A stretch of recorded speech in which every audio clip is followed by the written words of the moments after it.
everybody. I'm Katie. And I'm Candace. And welcome back to Dead in the Heart of Texas, a Texas true crime and paranormal podcast. Whoop whoop. So how's it going? I'm always tired. Always. How about you? Same. Always tired. I had to laugh. Have you seen, it's like this sort of meme thing going around on Facebook, but it was like, what mom vibes do I get off? And on the front row, it's all these like cartoon character TV moms.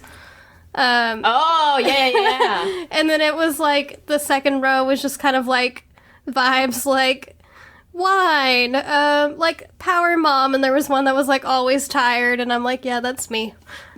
Oh. What cartoon mom am I? I don't know, I would have to look at the list again, but I'm gonna say we're both Lindas. That's I'm the kind fine of with vibe. that. Yeah. Hey, every Bob's Burgers quiz I've ever taken, I've gotten Louise, so I'm happy with that. I've gotten Tina for most of them, and then I've got Linda for one, and then I got Jean for one. But Not bad. the majority is Tina. Hey, we're sisters, after all. Apparently I'm like 70% evil, but who didn't know that? According to Louise. Apparently I'm 100% socially awkward. I feel like that clip should just be played at the end of every podcast. Let's do it. And I'm 100% socially awkward. Yeah, well. No comment. No comments. 'Cause I'm Louise. We talked for about 5 to 10 minutes before we started recording, so I think we're all caught up with each other. Cool. Yeah, I guys, we're like actually friends. We don't just do a podcast together. We're actually friends. Yeah, I'm not calling it. This isn't an act. Yeah, I'm not calling anybody out. I just want to point that out. Whoops. Oops. I don't know who you're talking I'm about. literally not talking about anybody. But I was like, oh wait, it sounds terrible. Oh. And then we accidentally start beef with the podcast we don't even know. Yeah, you'll get an email tomorrow like, I don't think it's okay that you'd like call this out. And you'll be like, oh, Katie, what'd you do? Just at me next time, okay? It's like, hey, we didn't say you by name, but if the shoe fits. I'm just picturing Avengers Endgame with Thanos is like, I don't even know who you are.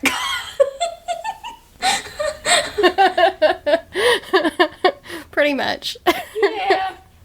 On that very nerdy note, shall we get started with some happy stories? Yeah, I'm excited. I actually don't know what you're covering this week, so. Alright, guys. Oh, that laugh. Get ready for a not-so-happy story. I lied to you. Okay. So, I will be covering... You lied? The Phantom Killer of Texarkana. Shut up. Oh my god, also I'm so known as excited. the Moonlight Murders. Oh, now Murray will be like disappointed with my content. Oh, no, I'm so excited. I don't, like, I've heard about it, but I don't know a whole lot. I think BuzzFeed Unsolved did a video on this. Now I know that. Okay. Well, I didn't copy them, so that's good. No, I'm excited. Hang on, my foot's asleep. Okay. I'm ready. Alright, guys. The year is 1946, and I'm bringing out my old Southern just for this 46. story. And just picture a sadistic killer dressed in a white mask, and this sadistic person would terrorize the small town of Texarkana during nightfall. Gasp. So, how do you know if you're seeing the Phantom Killer, you may be asking? This is dramatic, like way more dramatic than I thought. I am asking. Dramatic, wow. This needs to be like a 40s or 50s, like, newscast or like a broadcast on a radio. How do you know if you've seen? Yeah, I'm actually gonna... This is my unofficial audition to be the narrator for the next Unsolved Mysteries. Ooh, yeah, that sounds fun. It's gonna be me. It's gonna be great. Anyway, so I'll answer the question. If you see someone wearing a white mask or a white sack with holes cut off for eyes, you might want to lock your car and get out of the way and run, Just guys. to be clear, it's a white mask and not a white cloak over his head. Correct. Sometimes a white mask or sometimes a white sack. Okay. They never really confirmed, so I think the guy... Is it safe to assume that there are possible ties to the KKK? Or will we get to that later? Or no, I'm just creating... I didn't think that through, but you know. Oh, it's the times we live in, unfortunately. But please continue. But that is a good point, because as we learned from the Houston mass murders, some of these psychos did inspire one another, so you never know. Yeah, history tends to repeat itself, and people get they pick and choose some weird quirks to adapt after some people. That's all I'm gonna say. Yep. So basically, guys, just so you know, I'm just gonna warn all of you, don't go into a remote location in a car at night with your bow. At least not in 1946. Well, guess I'm safe. Don't have to worry about that one. Candace. Watch, you're gonna get a boyfriend in a day, and you'll be like, we're gonna go in the car and watch the stars, and I'll be like, get your ass back in the house. That's gonna be a quick row. Well, I'm not gonna finish that sentence. Let's continue. I will start with the first attack of the Phantom Killer. Okay. I will call him the Phantom for the rest of this, probably one of the two, just FYI. So, The first attack took place on February 22nd, 1946, on a secluded road outside of Texarkana. Is that even how you pronounce it? Texarkana? Yeah, one of the two. I'm not 100% sure. Okay, well, guys, we have to go with it. Okay. So, Jimmy Hollis and Mary Jean Larry, a young couple, were parked in their car, and all of a sudden, the Phantom blinded them by shining a flashlight in their eyes as he approached their car. Then, holding them at gunpoint, the Phantom ordered the couple out of the car, and he ordered Jimmy to take off his pants, and basically he began to beat Jimmy, and he even fractured his skull in the process. He then told Mary Jean to run away, and as she ran, he told her, no, not that way, run toward the highway, which seems kind of random to me. But after she switched directions like he ordered her to, he chased her down, and he sexually assaulted her with the pistol he was carrying. And after doing so, he did let her run away again, and somehow both Hollis and Larry survived. So that's the introduction to the Phantom. So the Phantom has always given me, Zodiac Killer vibes, because he would go after I think I thought they were the same thing before I did research. Or I think I always linked them, Zodiac Killer, Isn't there, theories that they're the same person? Mm-hmm. They talk about that a little bit at the end, where they were trying to link the two, but they didn't have enough evidence. Okay. Well, we all know it's Ted Cruz, so mystery solved. Oh, yes. All right.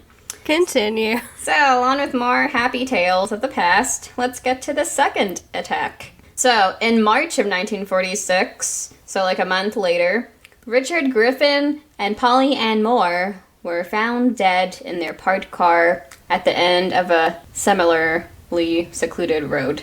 So earlier that night, this couple, and they'd recently gotten together, they were actually having dinner at Richard Griffin's sister's house with her boyfriend. So they'd had a nice dinner, and they decided to go strolling in their car. Griffin was 29 years old, and he was a veteran and made a living as a carpenter and a painter.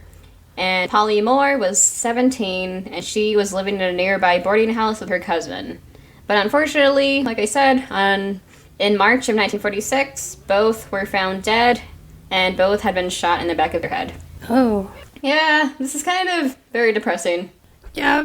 I'm not even gonna make a joke. Okay, we'll get to the third attack. They just keep on coming. So, a few weeks after the murders of Griffin and Moore, the date wasn't really, clarified in the articles for some reason, but you see a timeline each month. Paul Martin and Betty Jo Booker, for once I didn't butcher someone's name, Just so you know, Betty Jo Booker was actually the youngest victim. She was only 15. So Martin and Booker had begun dating, and they'd actually known each other most of their lives. It looks like they met around kindergarten, and they'd been friends for the longest time, and then decided to date. That day, Booker had been playing saxophone in her school band, and Martin picked her up. And 5 hours later, no, Candace, don't cry. I can see her by Skype. Oh. Basically, 5 hours later, Paul Martin, his body was discovered on another secluded road, and it took another 6 hours for them to find Booker's, and her body was 2 miles away from Martin's. Jeez, do they think the Phantom drove her there or made her walk? I think it was another kind of chasing scenario, like the first female victim, or he made her run and then he caught up to her. Only this woman didn't get set free after he didn't let her go. Oh, that's so sad. So, yeah. Let's see. So let's get on to the fourth attack. This is the last one, I promise. Oh. Okay. Okay. So, yeah. In the first week of May 1946, the Phantom attacked what would become his last official victims. So, and this was actually a married couple, and it looked like he actually attacked them in their farmhouse northeast of Texarkana, which is very terrifying in a different way. So, the husband, Virgil Starks, died from 2 shots to the back of his head. And Katie Starks, his wife, oh no, she did survive. Despite being shot in the face twice, she actually had run. And she'd run down the street to her neighbor's house for help, but she did survive. So during this crime spree, the residents of Texarkana really embraced your favorite amendment law. And yeah, it's understandable. I mean, but all the articles were saying that residents who had never even held a gun were sleeping with them by their pillow for the protection, and parents would they were also armed. And they had their children sleep in their rooms too for more safety. The residents of Texarkana began, or even curfews were instated for local businesses so people could go home safely. Let's get to the suspects. So, just some background stuff, or a lot of the people in the area, they believed that the Phantom Killer was some sort of sex maniac. Because he was targeting couples, they really didn't find that many other motives except couples in a car. So I can kind of see that. Yeah. And just a side note, nearly 400 people were actually arrested in connection with these killings. Sorry, wait, how many? 400 people were at least brought in and questioned. 450 people. Or 400-ish, yeah. Oh, sorry, 400. And no one was ever charged or caught. Yeah, there are a couple of suspects that stand out. So one of them was actually a freshman at the University of Arkansas, and he actually ended up committing suicide in 1948, and he had been escaped German prisoner of war. Oh, so he probably seen some messed up shit and that. And I think the fact that he committed suicide the same year kind of made it seem like he might have felt guilty about something. So I assume after he killed himself, the killing stopped. It sounds like it. The timing might have lined up, and sounds like he might have been a little different, especially if he'd come back from war. So another suspect was an LA resident who, this is interesting. A lot of people believed that he committed the crimes while in a coma. Yeah. I wish they, elaborated more, but that was just one that really stuck out. Did he just kind of disappear from the, his bed every now and then? I really don't know. I wish there was, a camera in the hospital room so they could be like, oh, wait, how did the body randomly disappear? Come on. So that was weird. Nurse, did you go check on him? Oh, I did. Yeah, he's not in his bed. I don't know what to tell you. Yeah, I know. That stuck out to me, and I was like, that's just kind of weird. The perfect alibi. Yeah. Okay. They use it in a lot of TV shows, so. I've seen it in Teen Wolf, I think. So yeah. All right, so we're gonna get to one of the most popular suspects, I would say, and I don't know if I'm saying his name right. I think it's Ewell, Youell. Youyell? Yes, his name is sounds like Yul it. Swinney. I'm butchering everybody's names today. So anyway, many locals believe that Swinney was the Phantom Killer. He was arrested in 1947 for auto theft. And the thing is, his wife actually confessed that her husband was the Phantom Killer. However, for some reason, by law, she could not testify against her husband. It was 1947, so I think maybe time period has something to do with it. Oh, back then that was the law. Because I remember, have you ever seen Arrested Development? I've seen a few episodes with you. Okay. There's the group, what's his name? Jeremy Trainer, his character. He tells his son, who's played by Jason Bateman, he was like, oh, if I confess to the crime, they can't charge Lucille or have Lucille testify because I'm her husband. Oh! Or no. It was like he was like they can't charge the wife for the same crime, and Jason Bateman was like, no, they can. Oh my gosh. I forget how it was, something like that. But anyways, that's hilarious. But anyway, I love that show. Oh my gosh, maybe I should watch it again. Actually, I'm pretty sure that was not the actor who played the grandfather. But he's definitely watching this and listening to this and thinking, are you serious? You think that guy was me? Okay. So anyway, his wife did confess that her husband was the Phantom Killer, but she couldn't testify, and later she had to take back her confession. However, Swinney remained in prison as a habitual offender of auto theft and those fun games until 1973. And in 1994, he passed away, and he was never implicated of the murders. So... Alright, real quick, I wanted to correct myself. The actor's name is Jeffrey Tambor. So mean, Candace. Sorry. Continue. Well, he's kind of a not-so-nice guy, I hear.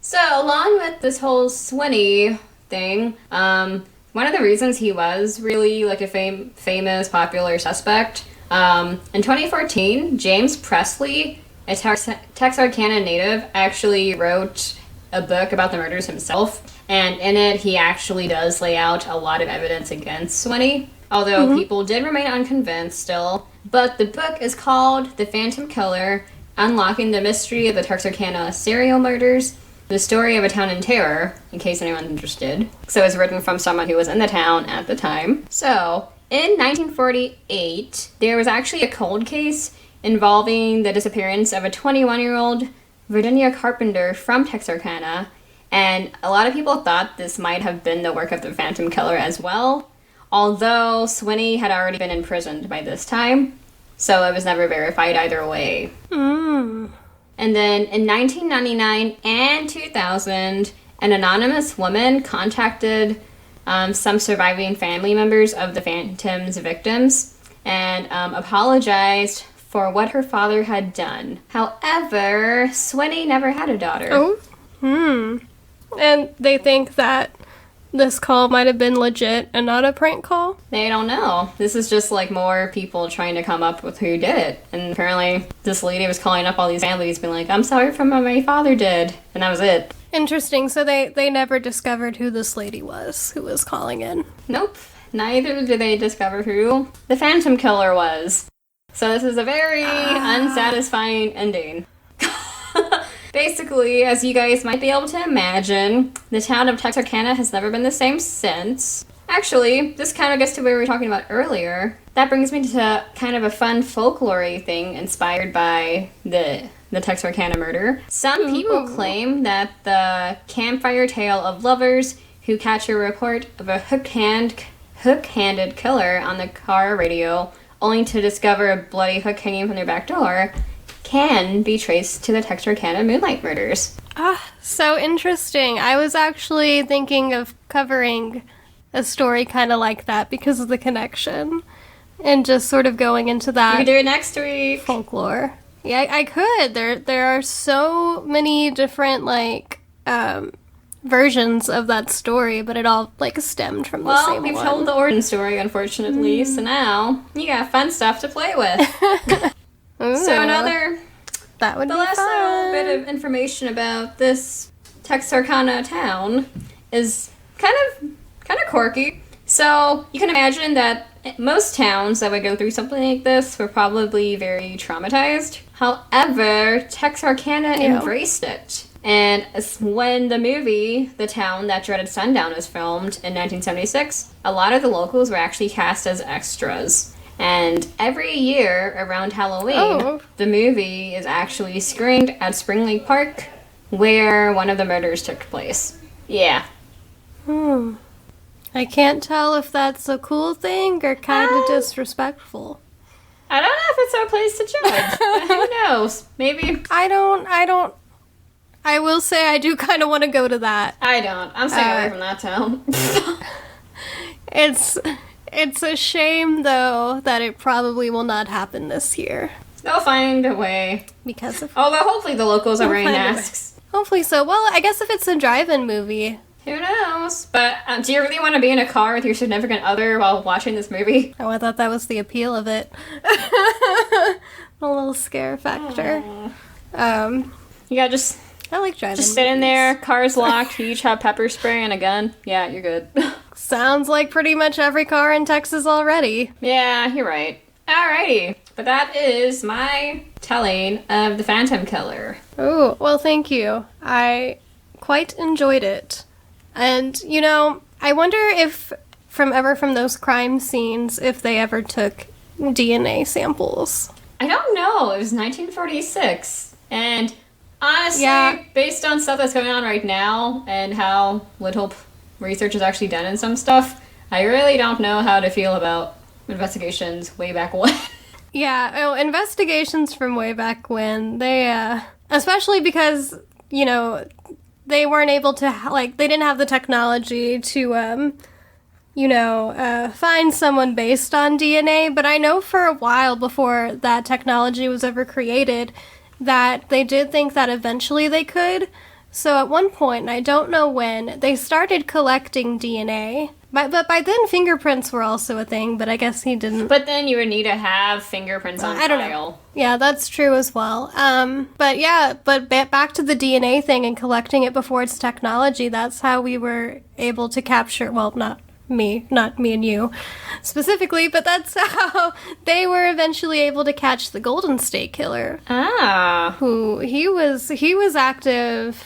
I don't know exactly when he was active. I want to say the 70s, but I might be wrong. Was he in Texas at all? No, he was in California. Oh my gosh, I might have found a link to where I can actually talk about Ted Bundy later down the road. So I don't really know if it's too many links to a link.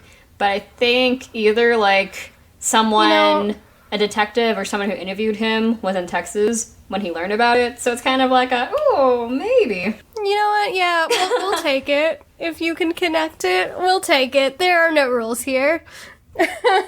Or it might have been that this is one of the people who, talked to him when he confessed, and this person was from Texas. But I mean, it's gonna happen on one of these podcasts. I'm pretty sure when Jeffrey Dahmer was in the military, he was stationed in San Antonio. Throwing that out there. I mean, if I go through all the crimes in Texas, I have to find other ones. I know, right? That's one of my fears, is that, within 100 episodes, we're gonna be like, well, we covered all of our stories. Now what? Well, unfortunately, there are new crimes every year. Unfortunately. And you know what? Although there aren't new ghost stories and paranormal stories every year, necessarily. But maybe from the stories I tell, there'll be ghosts one day. Ooh. Who knows? But, if I ever run out of ghost stories, I can probably always go back to Old Town Spring, because literally everything is haunted there. Ooh, I guess that links us to your happy tales. Yes. So this is the second part of Old Town Spring. If you haven't already, I would recommend go back and listening to the previous episode where we talk about the history of Old Town Spring as well as a few of its haunted places. Because this episode, we're just going to mainly talk about a lot of its haunted buildings, and we're going to leave off kind of where Brenda's story left off, then that we're going to cover the dugout. If you go to Old Town Spring and you're looking for some unique memorabilia, cute souvenirs, maybe some ghost experiences, you should head to the dugout. So the dugout is the barn that is mentioned in Brenda's story. It used to be part of the, I forgot to look up how you pronounce this. It's spelled Doering, so I don't know if they pronounce it Doering. It's like a last name. Doering. Just do Doering. I'm gonna say Doering. I feel like that's probably correct. But anyways, part of the Doering family property. The barn was built by Henry C. Doering and Ella Klein, and it was eventually passed down to their son, Judge Henry Doering, who was, I'm pretty sure, the guy that, hanged 60 people during his time as judge. So in this area is Doering Court as well, where you can find other businesses such as the Shabby Rose and Connie's Bath Shack. And here's where you can also find the ghost of Sarah. Both her and her friends are attributed to sounds of children laughing and playing, as well as hearing them running on the roof. People have reported being scratched, felt random blasts of cold air and cold spots, feelings of being watched, objects moving on their own, and unexplained lights in the loft area. Now, former owner of the home and creator of the original ghost tour of Old Town Spring was working alone in his building late one August night when he heard 3 claps and felt a gust of cold air, followed by his ficus unexplainably shaking. I'm good. And that kind of reminds me of the game they play in The Conjuring, where it's like Marco Polo, but with the claps. I don't. Do you remember what I'm talking about? Like, that was the game. I don't play those games. Yeah. No, yeah, I did not like it when those hands came out of that little wardrobe and clapped. Nope. Not a fan. So he was like, I don't know, that's weird. So he decides to do some research, and he discovered that the judge's daughter, Marilyn, and her 12-year-old friend, Sarah, were playing hide-and-seek when Sarah fell out of the loft window, breaking her legs. So this kind of contradicts what Brenda was told on the tour. They said that this girl that fell out of the window was the judge's daughter, so I don't really know. But this is all the information I got in today's episode I got from the Haunted Old Town Spring book. So yeah. Basically take everything with a grain of salt. You know, a lot of ghost stories and the history of ghost stories are kind of muddled throughout the years. So I'm just gonna go with what was in the book. They change with the times. Yeah. So who knows? The book might be wrong. I don't know. Anyways, yes, she broke her legs. The break was pretty bad, and it quickly became infected, which led to her death. And so if you're there looking at the barn, next to it is Preservation Park. And this area is where they used to have a Ferris wheel. Now, a young boy fell to his death from the Ferris wheel, and his spirit is said to haunt the barn and the park, as well as a few other places. And I'm assuming this park is where Brenda's boyfriend accidentally summoned the spirit of Sarah that then followed them back to their Airbnb. And next up, we have my worst nightmare. Oh boy. Which is the doll hospital. Ah! Yes, the place of my nightmares. Annabelle's friends. The owner and director of my nightmares, Mary Ann Pizzolatto, repairs old dolls and has worked on them on dolls that date back from the mid-1700s. Tyler Brown, who is a ghost hunter from Kingwood Paranormal Group, was doing an investigation outside of the place as he was trying to get over his fear of playing with dolls. Oh boy. Or not playing with dolls, but just his fear of dolls in general, which would be me. And he was using a ghost box. And for those who may not know what a ghost box is, it's like a device that runs through radio channels at a high speed, and it's thought that spirits could use the white noise or the static to communicate. Fun. And he experienced a lot of activity with this. And you can hear the recorded tape if you Google Old Town Spring Doll Hospital. I haven't listened to it, but I do have a gist of what happened during this conversation. Brown asks, "Can you tell me how old you are?" And she got a couple of responses. On the recorder it said 5, 8, 8. And then he asks, "Do you like dolls?" And the ghost box responds, "Gay, yes." Which, I don't know if they meant, like, happy, yes, because, you know, gay means happy, but to me it sounds like if you asked a middle schooler or a high schooler if they like something, you know, they're always like, that's gay. Well, which, by the way, y'all shouldn't say that. And gay did used to mean happy. Yeah, so, I don't know, but I just, maybe if I listen to it, it'll have a different tone, but in my head I read it as gay, yes. Anyways, Brown then asked if they could move one of the dolls, and the spirit or the ghost box said no. Which prompted him to then ask if there were any evil dolls in the building. Why would you ask that? In which the ghost box responds, "You betcha." Ew. I hate it. Hate it so much. Why do you keep asking these questions? Just get out. Why would you ever ask that? Are there any evil dolls here? Look, if there are, you probably don't want to know the answer. Brown then, because for some reason he stuck around, I would have ran away far by now, or yeah. Anyways, Brown then asks again if he can move a doll, and the box responds yes. So he receives a few more intelligent responses, including someone saying his name.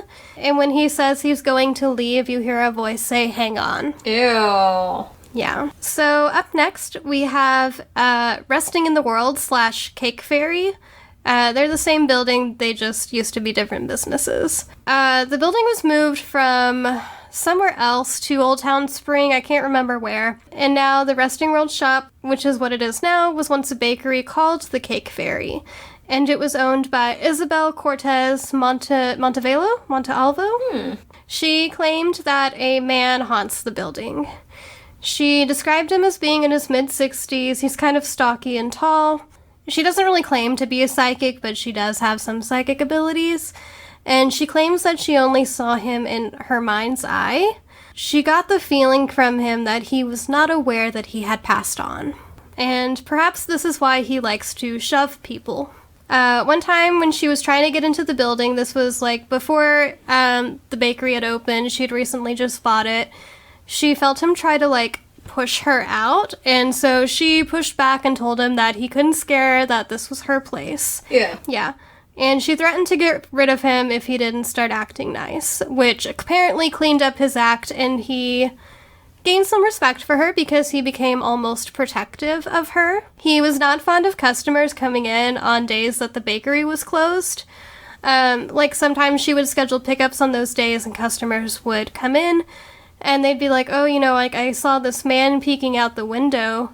And some of them even reported being pushed, or they felt like they were being watched. Ew. He, however, apparently really likes Christmas, and he can be heard humming around the most wonderful time of the year. Do you really want to be, like, by yourself in your house and all of a sudden hear... No, absolutely not. Especially if it's, like, a grown man humming. Grown man or a grown kid humming? Just... Well, I guess, you know, any unexplained humming is creepy, but the first two I mentioned are just creepier. So, next door is the Different Strokes Pet Boutique that's owned by Shelley Smith. Oh, that dog sounded like he was right outside my window. Puppy. The neighbors who live across our street, they have this little, like, Toto-looking dog, and it always manages to get out of their fence because it's the size of an iPhone. Hey, iPhones are huge these days. They're like the size of a computer. I know. He's okay. Let me think of what would be a better. He's just the size of a small Chihuahua. We'll say that. But he looks like Toto. Anyways, this dog always has the nerve to come into my yard when I'm out in front and bark at me. Which, if that's not the most Chihuahua thing I've ever heard. But anyways. Yes, back to Different Strokes Pet Boutique. Anyway, Shelley Smith would often hear people having conversations upstairs, and she would go to investigate only to find that there was no one upstairs. She even has pictures of possible ghosts caught on camera. I wasn't able to find any of those pictures, though, but maybe if you Google enough or go there, you'll be able to see some pictures. The place is said to be haunted by two ghost children named Ralph and Polly. People believe that Ralph is the boy that fell from the Ferris wheel. And one thing I forgot to mention earlier was that he was on the Ferris wheel with either his father or his grandfather. And so this paternal figure watched helplessly as this little boy plummeted to his death. Many people have seen a little boy who appears lost or looks like he's looking for someone, and when they go to approach him, he just disappears. And people have also reported seeing a man, and psychics claim that this man is the boy's father or grandfather, and they seem to be looking for each other but haven't found each other yet. That's so sad. Yeah. Let them, find each other and then they can both pass on. I know, and I guess the psychics can't help him with that, because they also say that the boy doesn't know he's dead. Oh, no. And he feels lost. No. Yeah, that one's heartbreaking. That one got me a little. You have to know they'll find each other eventually, right? They just have to. Hopefully so. We need what's her name? Jennifer Love Hewitt? Yeah. Yeah. Ghost Whisperer to go over there. She'll have it solved in an hour. Yeah. You hear that, Jennifer? You got your job. Yeah. Go on over to the pet And you don't have to worry about social distancing because they're both ghosts. So you good. You good, girl. There you go. Yeah. So next I'm going to talk about the Blue Giraffe. The Blue Giraffe was originally the D. Kaplan feed store and dry goods. It opened its doors in the Heights area of Houston in 1913 by spouses David and Bessie Kaplan. Over time, the name changed, and the building expanded, and eventually their nephew, Martin, inherited the store, and he sold it in 2005. The building was then bought, taken apart piece by piece, and moved to Old Town Spring. And now it's the Blue Giraffe, which is a coffee shop that also serves food, beer, and wine. Sounds like a cool place. In there are reports that a lampshade always falls off for no reason, like it does not want to stay on the lamp. The owner reported that a stuffed rabbit came out of storage somehow on its own and was found outside on a tree stump in front of the building. And this was around Easter time, and they didn't know who did it.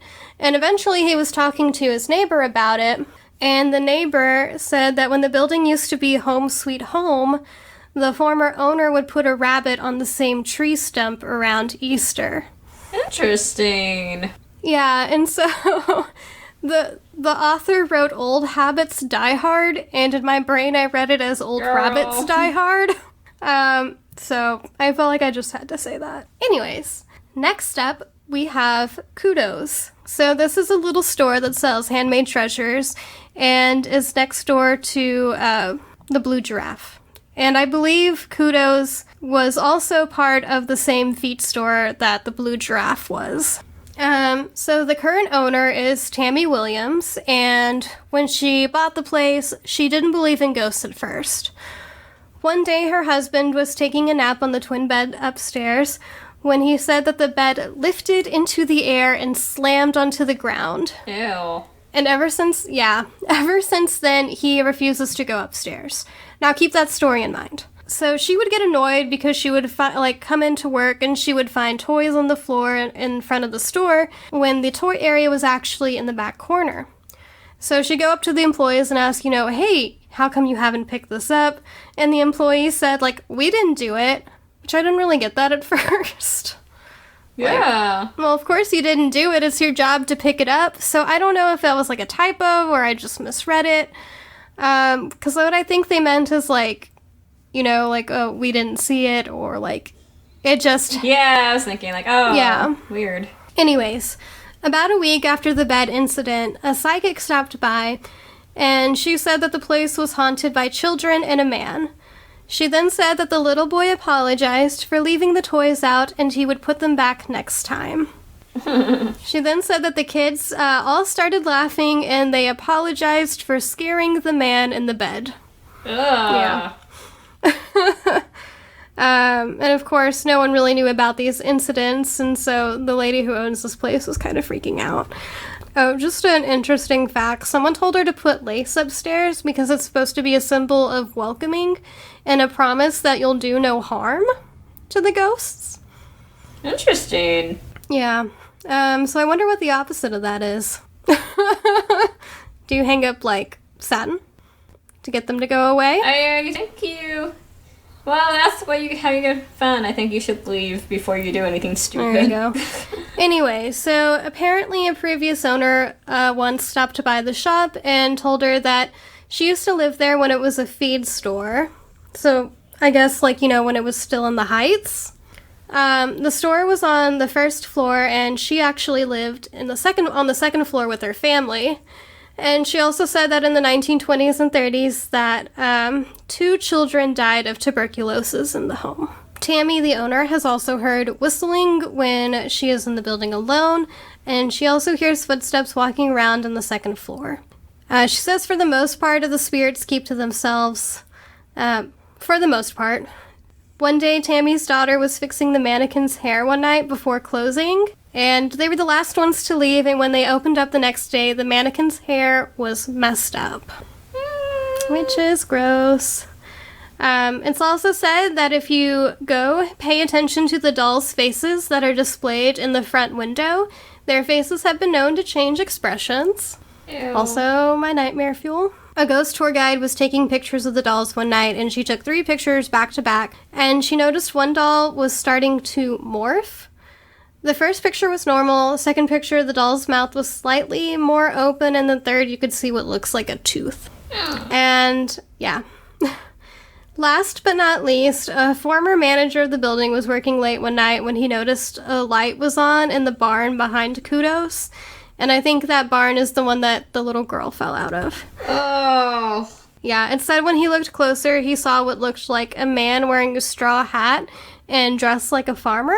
Since then, he has seen the same man around town, and he always tries to catch up to him, only for this farmer to disappear. So it's unknown who this farmer is. So next up, we have Kathy Nance Studio. And just real quick, Kathy Nance is actually the author of this book that I got most of my research from.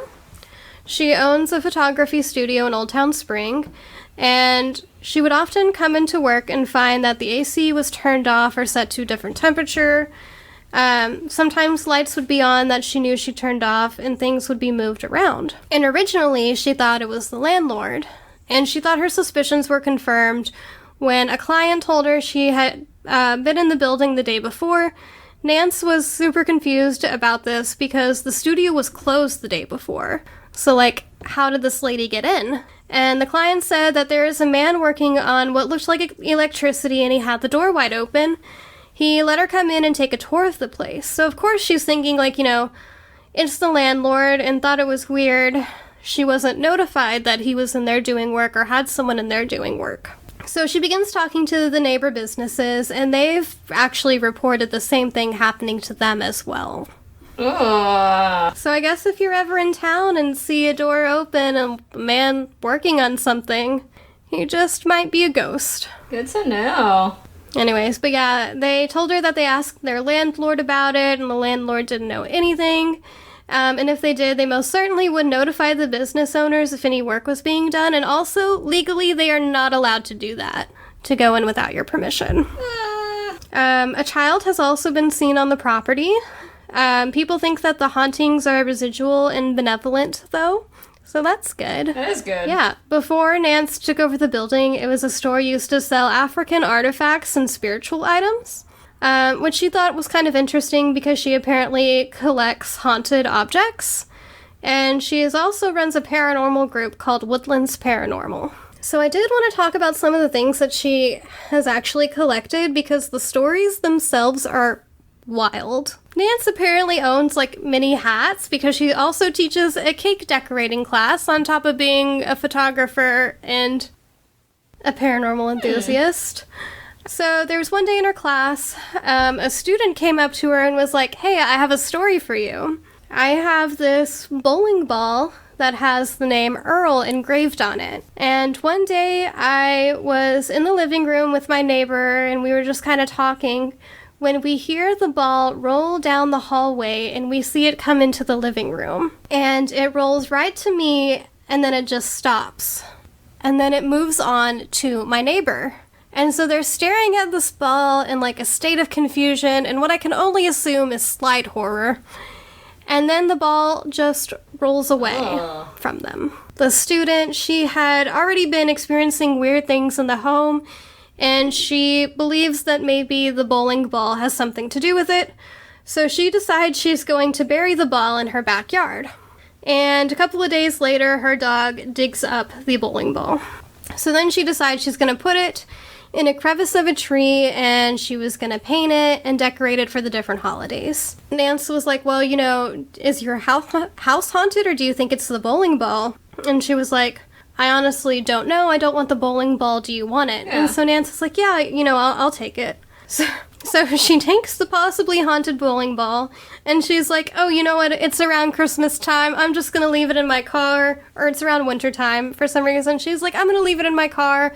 You know, I am way too busy to be observing a bowling ball right now. And apparently, in the middle of winter, when it's cold, large red ants take up residence in the holes for the bowling ball. Ew.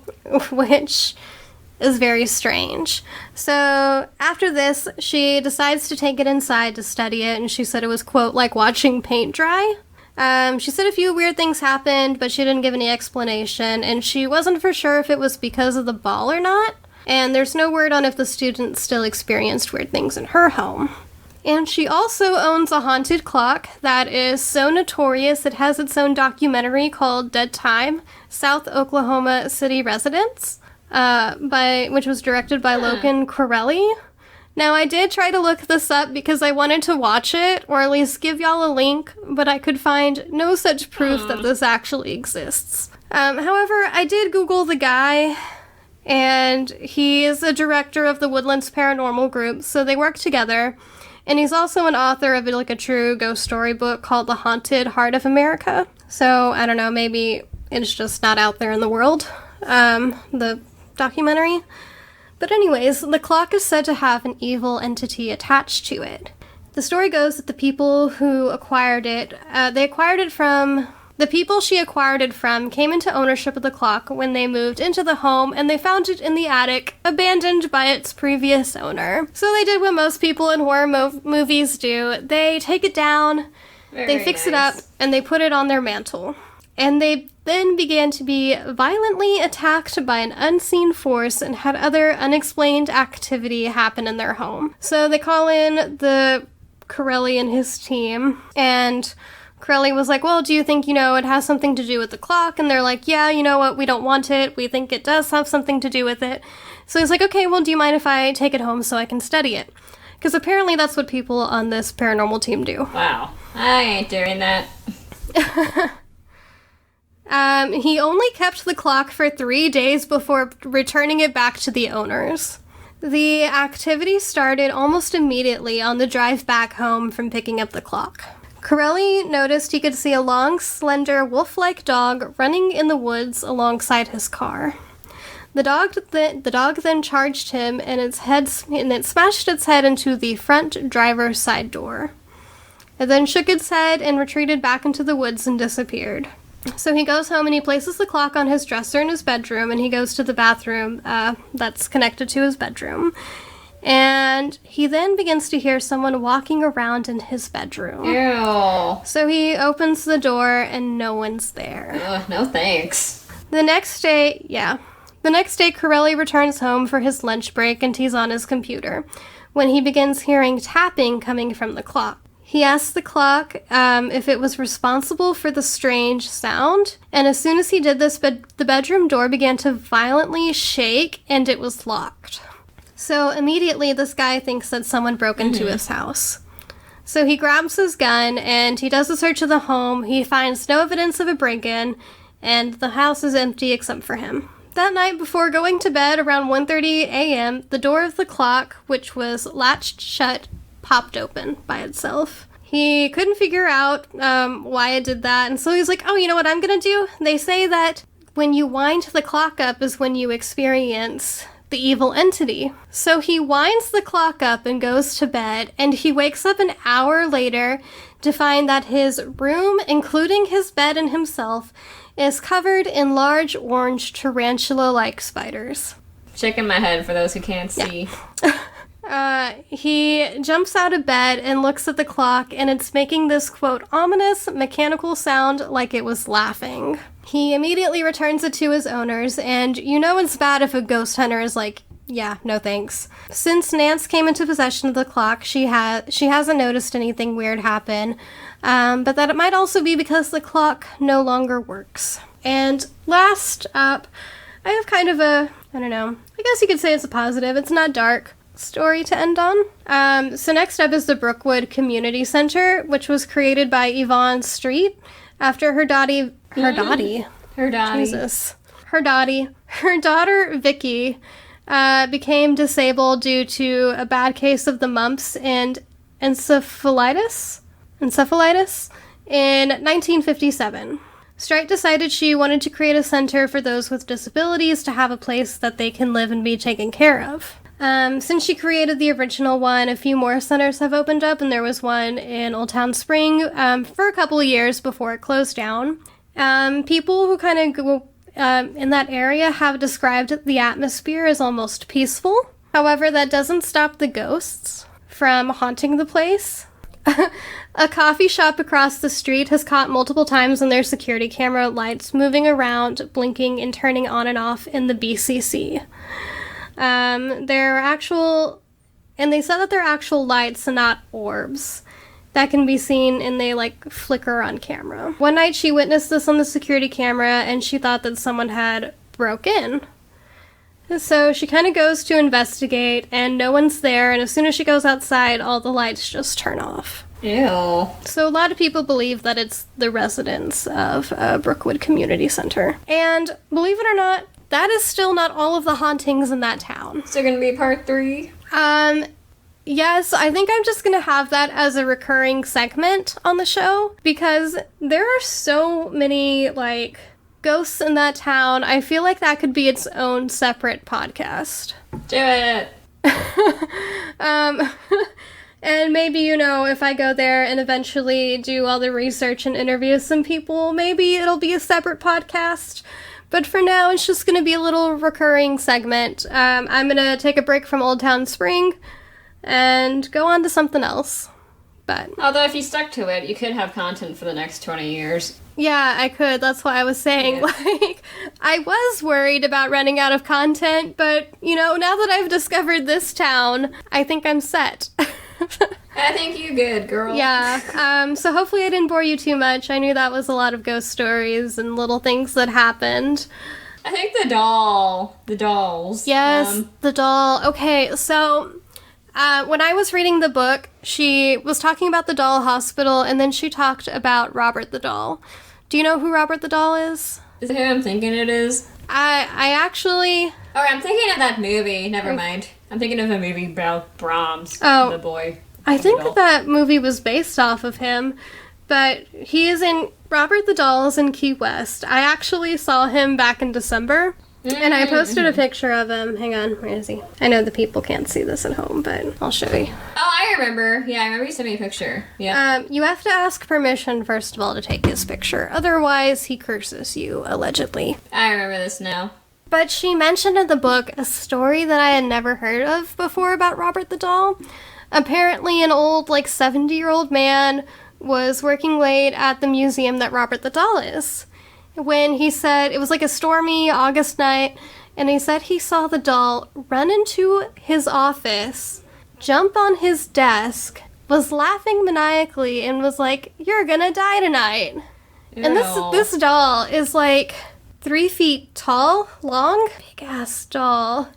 And the man, books it out of there, and then when they come back in the morning, they find Robert the doll on the floor by the desk.